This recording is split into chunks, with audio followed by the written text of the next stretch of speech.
picture from me.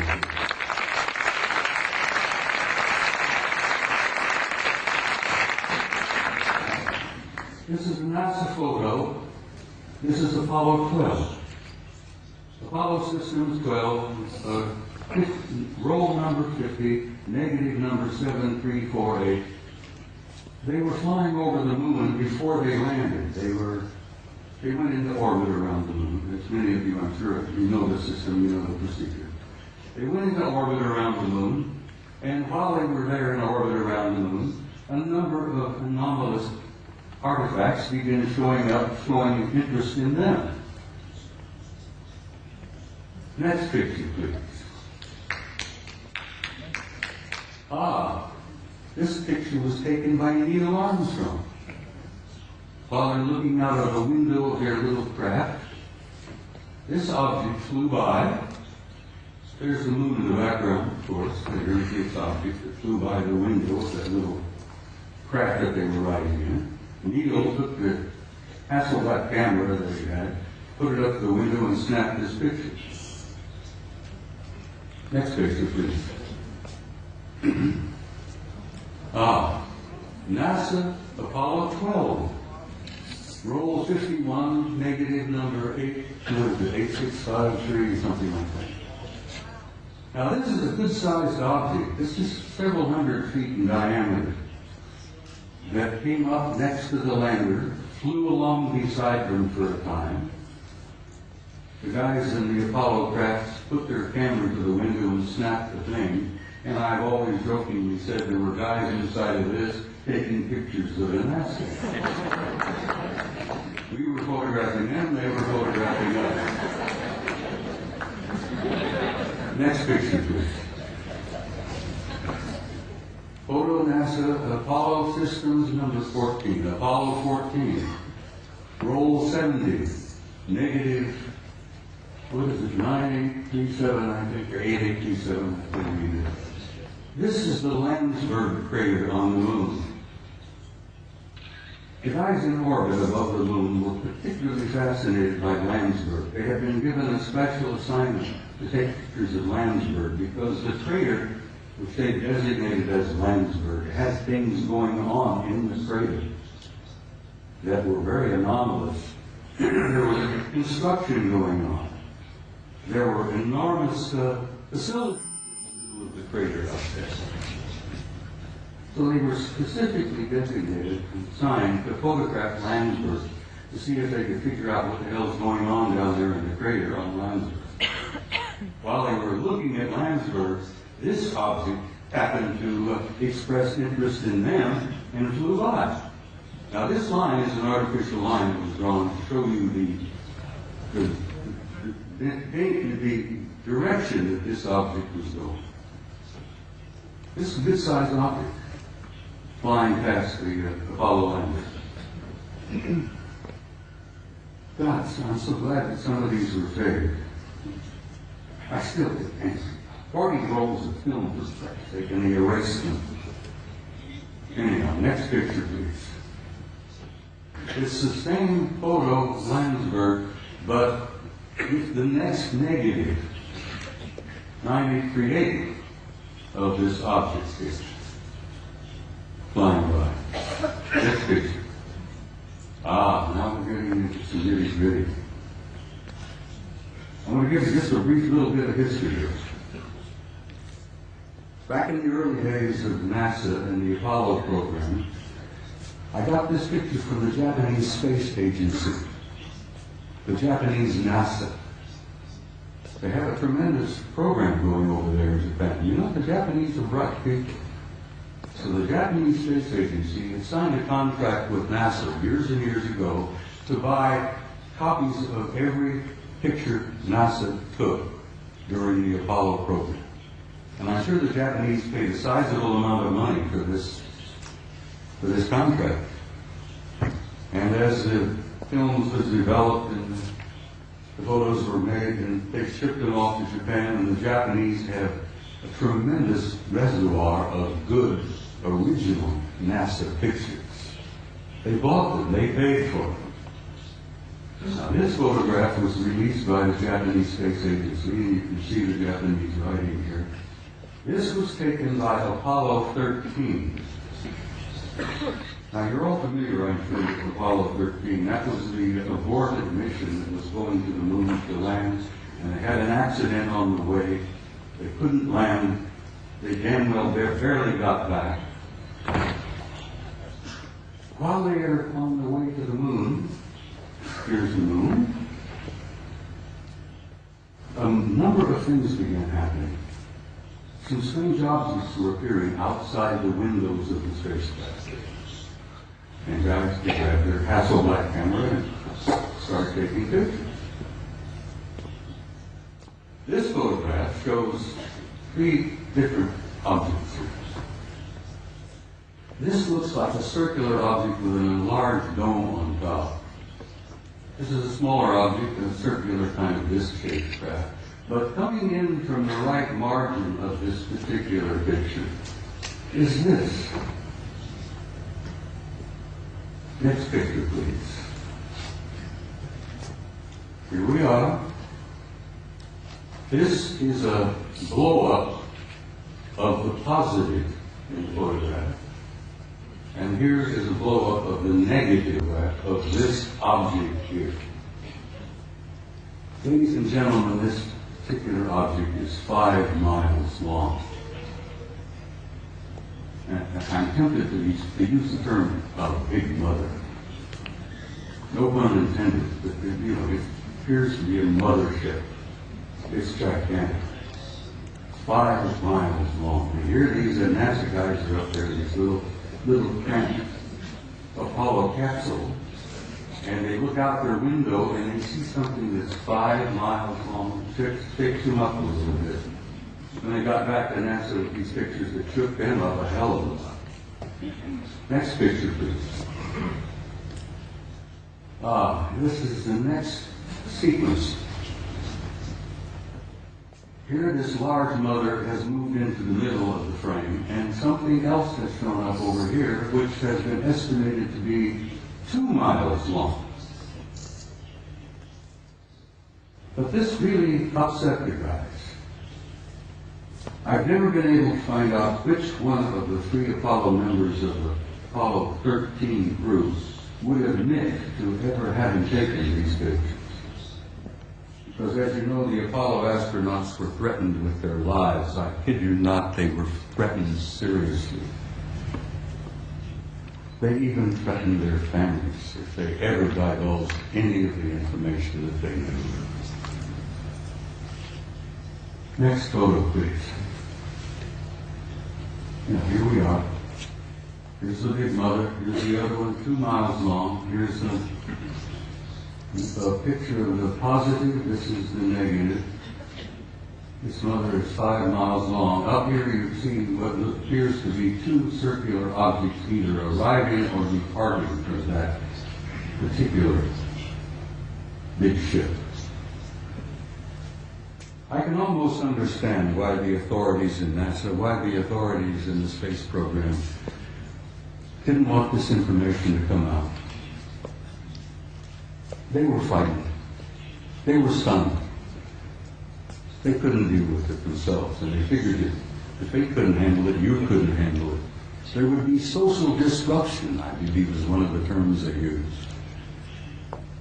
It would disturb the body politic, I believe the term they used. So they clamped the lid down on this, and it's still down, and it's going to stay down, I'm afraid, for some time yet. Until people like yourselves and people like me and the rest of them here on the stage, by pushing and prodding and chipping away at this lie and this secrecy, eventually we will succeed. And don't you doubt that for a minute.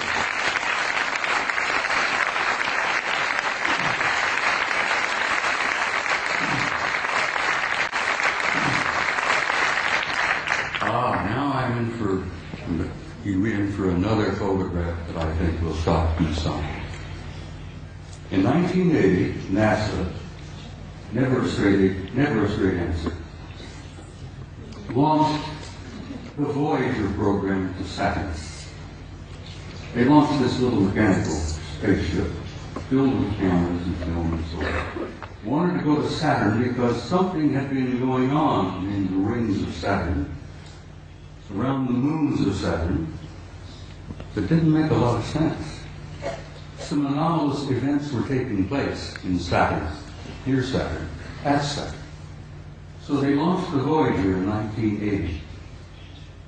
The pictures they got back from Voyager was so stunning and so shocking that they just locked them up in the safe. Fortunately, I met and developed a friendship with a retired NASA scientist by the name of Norman Bergman.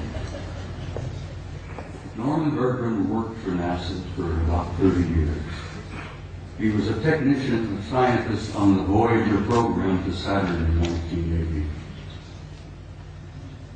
Norman decided, after waiting a number of years, for NASA and the authorities to be candid and honest and forthright and tell us what they really found up at Saturn.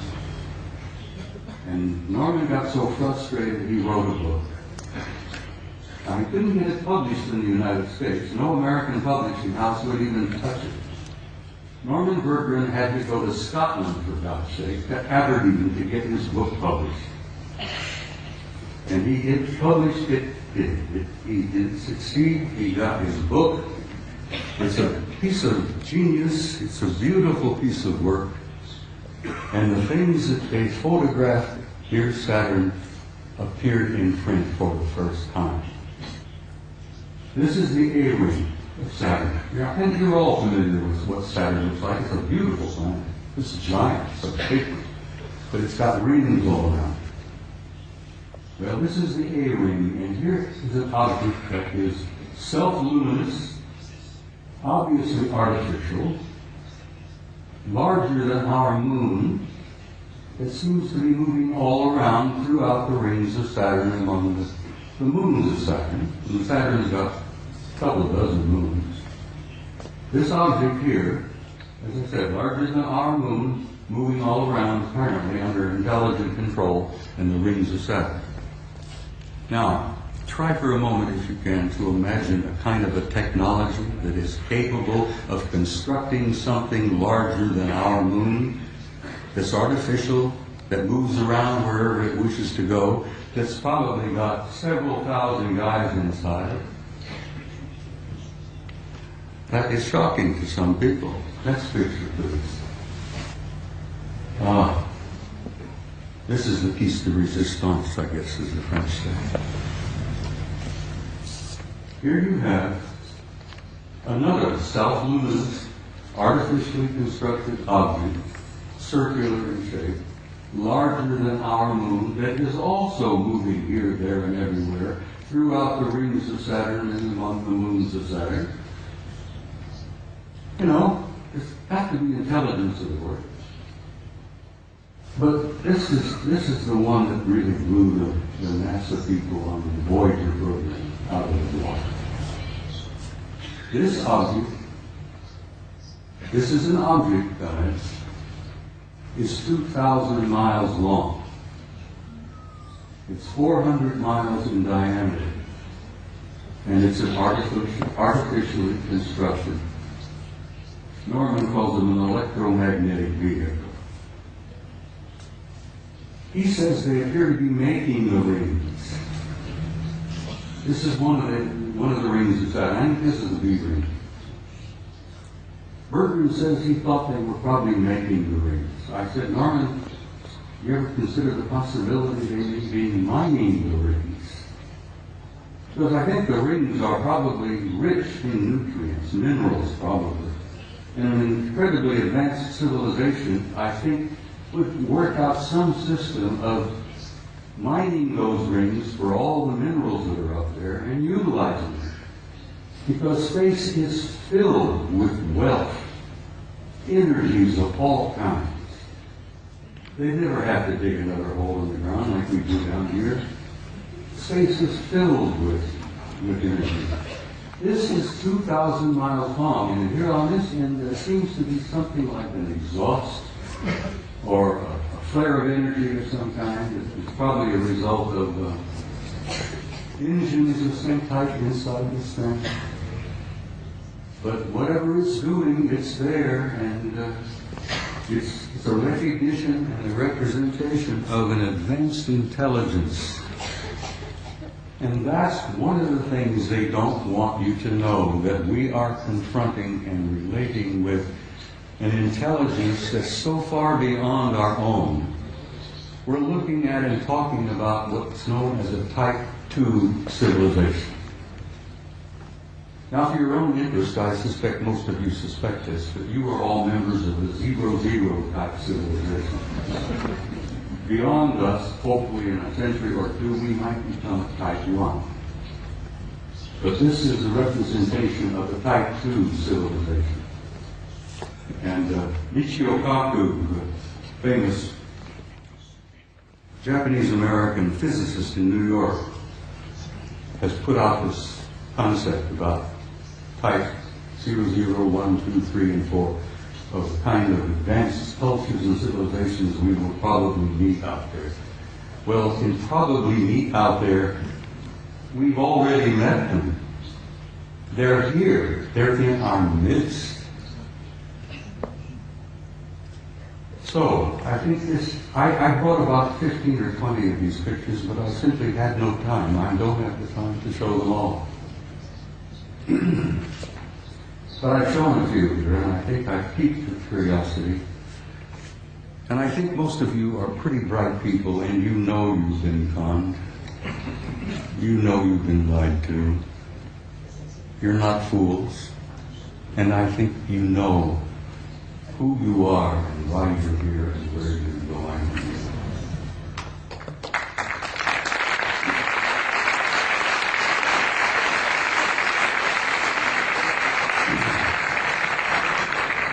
Next photograph, please. This is a photograph taken by our Mariner space vehicle that we launched back a number of years ago. This is a picture of a facility on the surface of Mars. Now, this facility is located on the equator, and it's on the surface. And those of us who studied it, we discuss it with each other, we call it the airport. And I said, this is the parking lot. This is the administration building here. This is the main terminal here. And I imagine it's a pretty busy facility, you know, ships coming and going.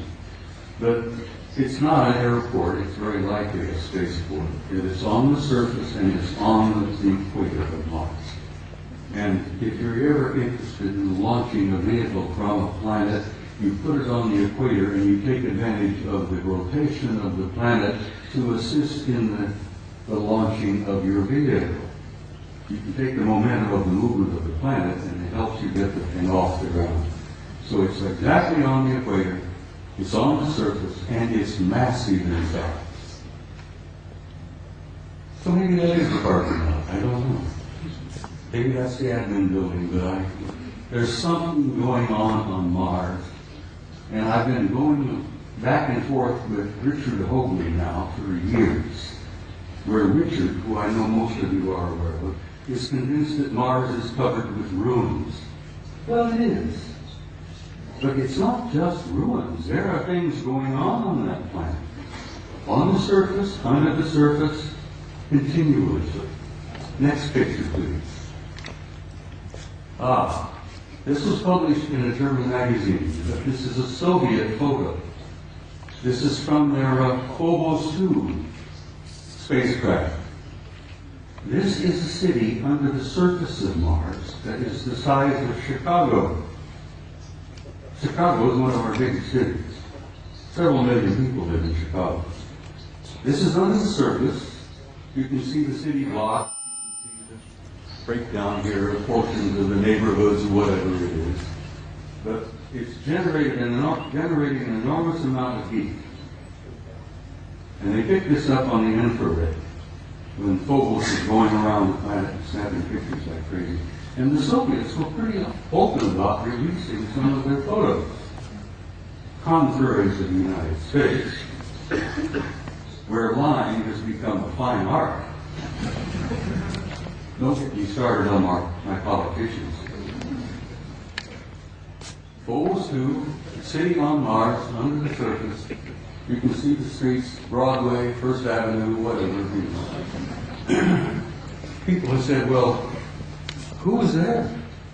And I says, for God's sake, it's the Martians who were there.